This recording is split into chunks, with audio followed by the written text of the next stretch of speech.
If you care about how AI will affect you and your family in the next 10 years, you need to read this research paper. This paper, called AI 2027, was written by some of the leading researchers in AI safety and AI alignment and depicts a really interesting story of what AI development might look like over the next 5 years. It starts talking about the capability of AI agents in summer of 2025, and though it was written before then, actually has a pretty accurate view of what AI agents were like in 2025. They were very smart, but not super effective at using the computer like a human. They then discuss early 2026 about something that we see happening in the real world, which is China realizing that it needs to catch up to the US in the AI race and centralizing its AI and chip resources to build the best models and best tools possible. Later in 2026, they describe these AI agents becoming more capable and starting to actually affect the job market, which we are starting to see inklings of now in the United States. This is also a key moment where the US government realizes that the advancement of AI technologies is a key national security risk that they need to be heavily invested in. In early 2027, the fictional company OpenBrain from this paper releases Agent 2,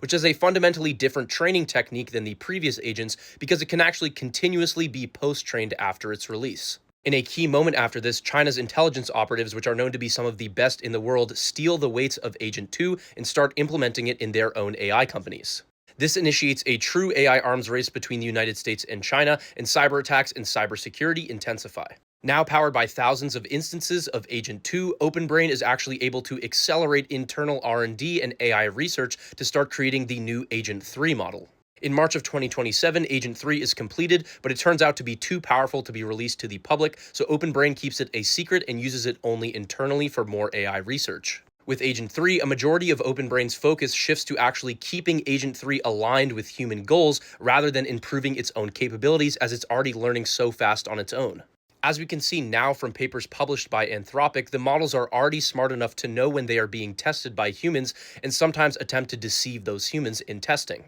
In this fictional scenario, OpenBrain knows the same thing and has to work very hard to figure out different ways to make sure that the model is not misaligned and deceiving them as it gets smarter and better at deception. A small silo of government officials are now briefed on the capabilities of Agent 3 and work closely with OpenBrain to make sure that it does not pose serious national security risks. In June of 2027, OpenBrain releases Agent 3 Mini, which is a highly effective and cheap digital worker that is adopted very quickly by businesses in the tech industry and displaces many jobs, and this comes alongside a bunch of public distrust and a lot of government concern. Meanwhile, China is just finishing their version of Agent 3 and is only months behind the United States. In September of 2027, Agent 4 is created and is now vastly superior at not only coding, but at all of AI research than any human possibly could be, and so all of the AI researchers at OpenBrain start to rely almost solely on Agent 4's capabilities to do the entirety of AI research